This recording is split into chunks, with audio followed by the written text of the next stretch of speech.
یقین کیجیے انکل، اگر آئمہ سے میری محبت شدید نہ ہوتی تو شاید جتنا دباؤ میرے اوپر ہے میں اب تک اپنے گھر والوں کی مان گیا ہوتا۔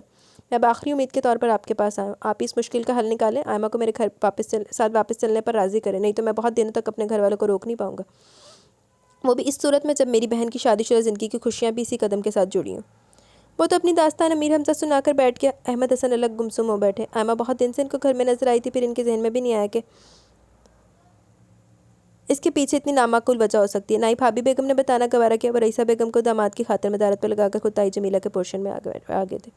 آئمہ اٹھو بیٹا، اپنا سامان تیار کرو، تمہارا شوہر تمہیں لینے آیا ہوا اور تم اس کے ساتھ جا رہی ہو اپنے گھر۔ انہوں نے خاصے مصروف سے انداز میں اندر لیٹی ہوئی آئمہ کو حکم دیا، جو خاصی نہ سمجھی سے ان کو دیکھنے لگی، جس سے سمجھ نہ پا رہی ہو وہ کیا کہہ رہے ہیں۔ کیا ہو گیا احمد حسن؟ چھری تلے دم تو لو، کہاں سے آ گیا اس کا شوہر؟ میں بات کرتی ہوں اسے۔ تائی اپنا بھاری بھرکم جسہ سنبھالتے ہوئے کھڑی ہوئی۔ آپ ابھی رہنے دے بھابی بیگم، میں ابھی آ کر آپ سے بات کرتا ہوں۔ آئمہ تم ابھی تک کھڑی ہو؟ بلکہ ایسا کرو، ایسے ہی آ جاؤ، میں فلاں سے کہوں گی تمہارا سامان پیک کر دیں گی۔ اسد آتا جاتا رہتا ہے، میں فلاں سے کہوں گا تمہارا سامان پیک کر دے گی۔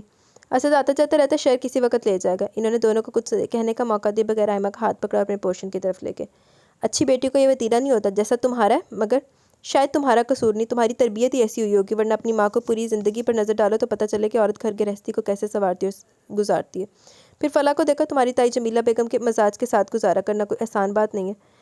فلاں کی تربیت جیسی رئیسہ نے کی، مجھے فخر ہے اس پر۔ بیٹیوں کو گھر بنانے کے لیے بہت کچھ برداشت کرنا پڑتا ہے، تم تو خوش قسمت ہو، تمہارا شوہر تمہارا قدردان ہے، تمہاری حیثیت مستحکم۔ اپنے گھر کو دیکھو بچے، عزت اور محبت دو چیزیں ایسی ہیں جن کو جتنا زیادہ دو گے تمہیں وہ دگنی چگنی ہو کر ملیں گی۔ بس اس سے زیادہ میں کچھ نہیں کہتا کہ آئندہ جب بھی اس گھر میں آؤ اپنے خاوند اور اپنے گھر والوں کی رضا سے خوش خوش آنا، ماں باپ کا مان بن کر رہنا، ان کی تربیت پر کبھی حرف نہ آنے دینا۔ جاؤ خوش رہو بیٹا۔ ابا اسے لے کر سیدھا اپنے کمرے میں لائے اور اسے سب کچھ آئمہ کو کہا۔ کچھ باتیں اس کو سمجھ میں آئی، کچھ سر سے گزر گئی، بہرحال وہ کچھ بولی نہیں کیونکہ اسد کی طویل بے خبری سے بھی وسوسوں میں مبتلا کیے ہوئے تھی۔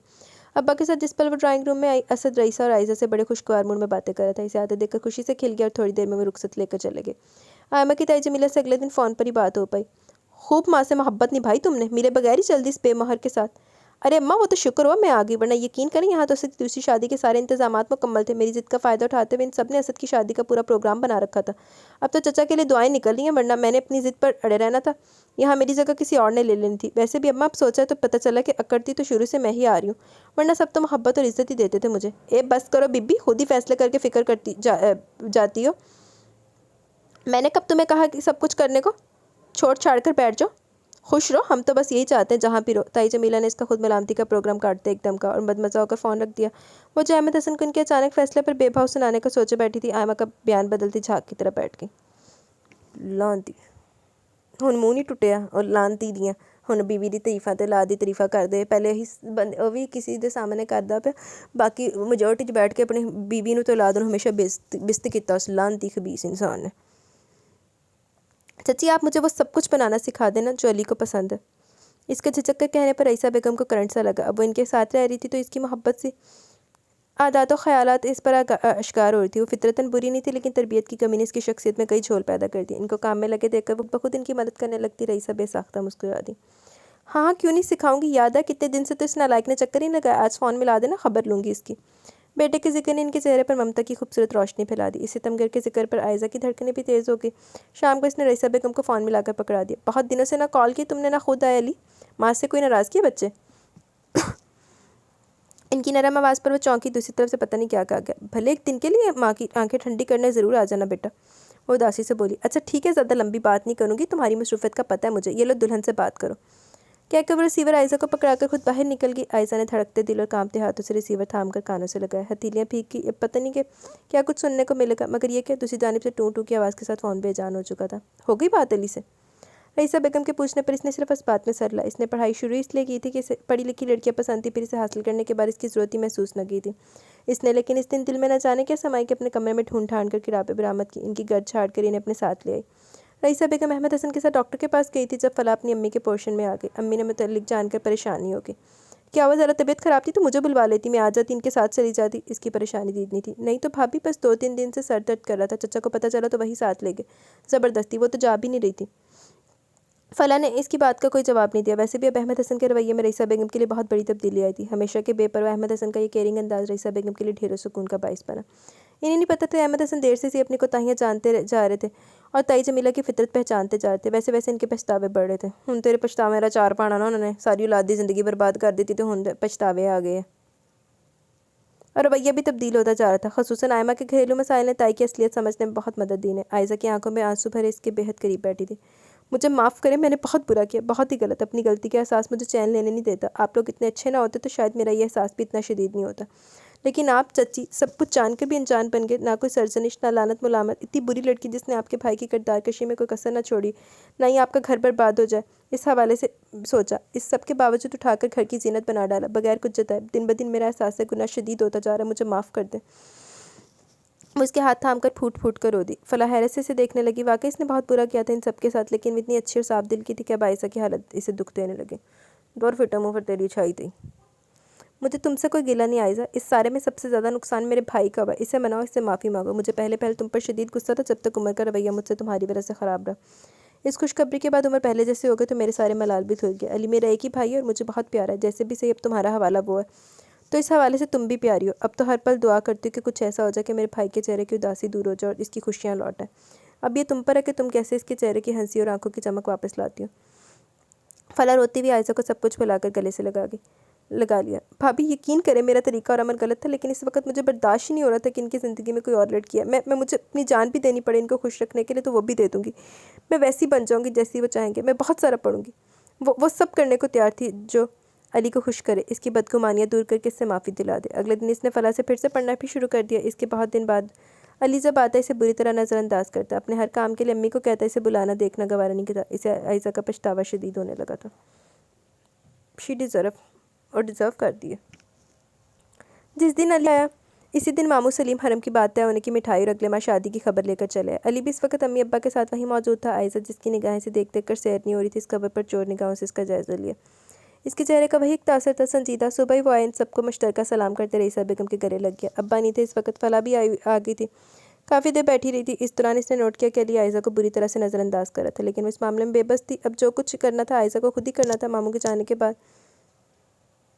وہ اپنے کمرے میں چلا گیا۔ عائزہ کو اس کی پچھلی بار کہی بھی باتیں یاد آئی، سو بہت ڈرتے ہوئے کمرے میں داخل ہوئی۔ بیڈ گراؤنڈ سے ٹیک لگائے وہ نیم دراز کسی بہت گہری سوچ میں تھا۔ وہ کچھ دیر کھڑی انگلیاں مروڑتی رہی جب اس کی آمد محسوس کر چکا تھا، لیکن ہنوز اسی طرح بیٹھا رہا۔ پتہ نہیں کیوں کچھ دنوں سے عائزہ سے شدید نفرت کے اس کے دعوے تھرے کے تھرے رہ کر وہ دل کی اس بے ایمانی پر حیران و پریشان تھا۔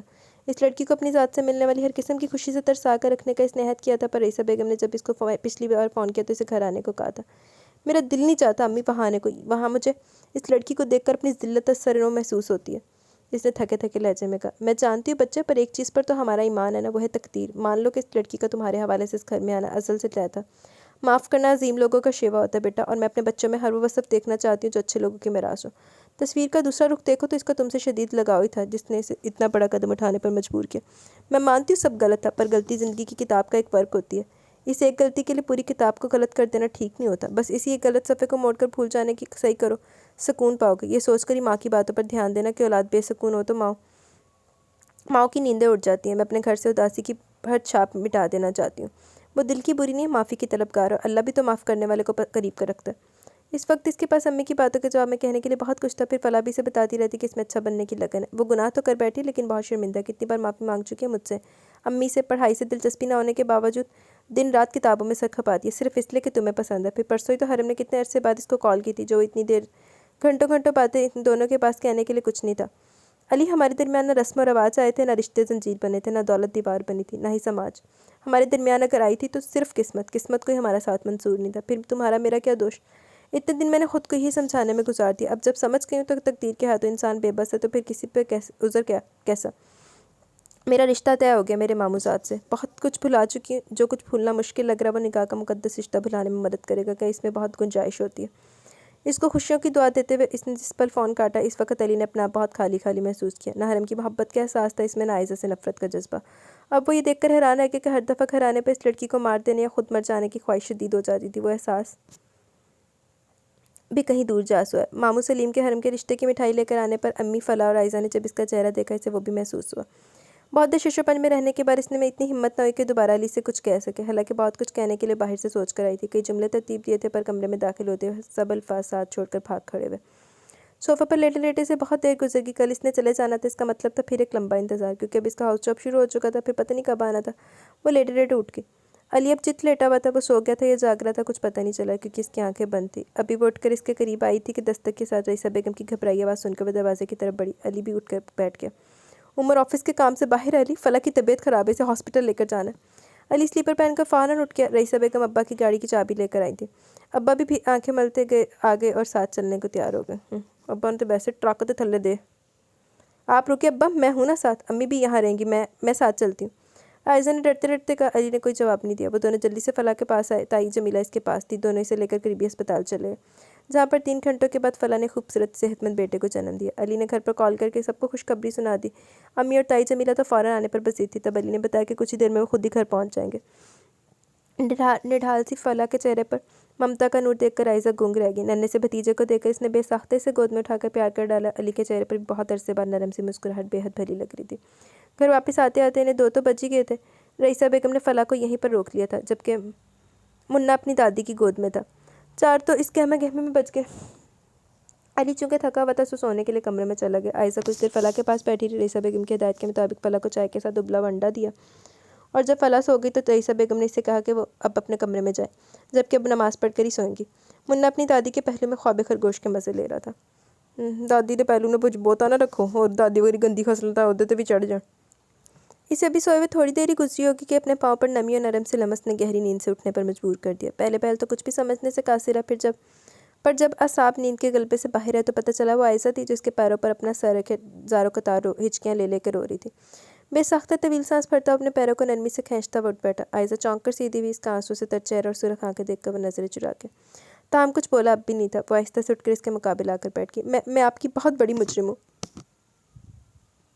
مجھے معافی بھلے مت دے رہی، لیکن اپنی بے رخی کی بار بھی مت مارے۔ میں آپ کی بے نیازی سہ نہیں پا رہی ہوں۔ میرے اندر میرا ضمیر مجھے ہر پل کا چوکے لگاتا ہے۔ آپ مجھے مار لیں، پر اب برا بھلا کہہ لیں، لیکن خدا کے لیے کچھ کہیں۔ آپ کی بے رخی کا یہ انداز میری جان لے گا۔ اپنے گناہ کا اعتراف میں گھر کے ہر فرد کے سامنے کر چکے، حتیٰ کہ عمر بھائی کو بھی سب کچھ سچ بتا دیا۔ سب کی معافی کے باوجود مجھے سکون نہیں ملتا، کیونکہ آپ نے مجھے معاف نہیں کیا۔ آپ مجھے اپنے ہاتھوں سے مار دیں، کیونکہ میں ایسی زندگی نہیں جینا چاہتی جس میں آپ کی محبت نہ ہو۔ وہ زور زور سے روتے ہوئے بولی۔ ہوں تو جنہوں مرضی جا کے دسا، تم نے واقعی میں میرے ساتھ بہت برا کیا عائزہ، بہت برا۔ ایسے تو کوئی بدترین دشمن کے ساتھ بھی نہیں کرتا جیسے تم نے میرے ساتھ کیا۔ لیکن میں جانتا ہوں محبت بہت بری چیز ہوتی ہے، یہ بہت خوار کرتی ہے اور کرواتی ہے انسان کو۔ تمہاری اس خطا کے لیے میں تمہیں کب سے معاف بھی کر چکا، لیکن انسان ہوں نا، پھر مرد بھی تو اعتراف کرنے سے ڈرتا تھا۔